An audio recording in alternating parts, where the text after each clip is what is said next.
this situation? I think, as Joe says, I think nothing demonstrates what Raila was and what he represented other than this humongous sense of what the country needs and his place in securing the country. I think I have an anecdote. In 2008, immediately after the post-election violence, I was covering him, and he goes to Kibra in this church. I think it's the first or the second Sunday when the violence has kicked off. And he goes to this church, and there's testimonies, numerous testimonies about the violence that has occurred in Kibra, the kids who had been shot and killed, and he listened. And we took copious pictures and videos of him literally crying when he was hearing these stories of women saying what was happening to them at night at the hands of either police or, competing, other groups. And in that moment, when he woke up to speak, this is at the height of this conflict where everyone is saying we need to go for a repeat election.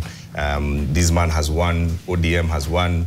And he took the microphone, and I remember him giving this analogy. And he said, in a house there's 2 children and a mother, and there was one sweet. And the sweet was given to the children to share, and one child has taken it. And then he says in characteristic, voice, akameza. And then this other child is crying for it.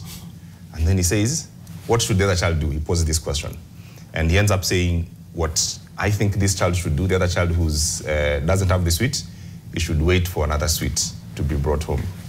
And we picked up the cue because from then on, he developed this conciliatory tone that was uncharacteristic of what were his mates then. Everyone then was clamoring for either a repeat election or an announcement that, he's the presumptive president. But he took this tone out of the turn, just to buttress this point that this was an incredibly tactician politician, but he was also very human. As Joa said, interviewing him, you get 2 senses and 2 sides of him. The side that, you sit there and you can see how his mind is working out through things, how he can quickly, give anecdotes. He has very sharp memory of things in the past and connect them to the moment. But then when the cameras were off, he remembered odd details, like, oh, you were just in the other station the other day, how's your son doing, and everyone, I think, who had met him would have those things, that he was a very personal politician. He was big, larger than life on stage, but also in person, he had capacity to be a human being. And I don't know about your stories with him. Yeah, I mean, and just one thing, I mean, it must be a very strange twist